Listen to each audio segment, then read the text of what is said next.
আর যে ছবি এই মুহূর্তে আপনাদেরকে দেখাচ্ছি শীতলকুচির ছবি, যেখানে ভোটের পরেও উত্তপ্ত শীতলকুচিতে বুথের সামনে বোমাবাজির অভিযোগ এবং ভোটের পরে ঠিক সন্ধ্যেবেলা কিন্তু বুথের সামনে বোমাবাজি। প্রতিনিধি রাজেশ এই মুহূর্তে আমাদের সঙ্গে রয়েছেন। রাজেশ, বিজেপির বিরুদ্ধে বোমাবাজির অভিযোগ টিএমসির, সেক্ষেত্রে বিজেপির নেতৃত্ব কি বলছেন? দেখো প্রিয়াঙ্কা, ভোট প্রক্রিয়া শেষ হওয়ার পরেই কিন্তু উত্তেজনা ছড়ালো শীতলকুচিতে। বরাবরই শীতলকুচিতে এর আগেও উত্তেজনার ঘটনা ঘটে।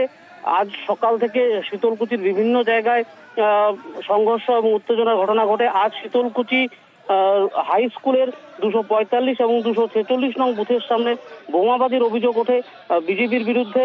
তৃণমূলের যেটা অভিযোগ, যখন ইভিএম নিয়ে যাচ্ছিল ঠিক সেই সময়ই বোমাবাজি করে বিজেপি আশ্রিত দুষ্কৃতীরা।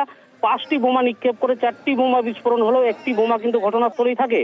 বেশ কিছুক্ষণ পর পুলিশ ঘটনাস্থলে এসে সেই বোমাটি উদ্ধার করে নিয়ে যায়।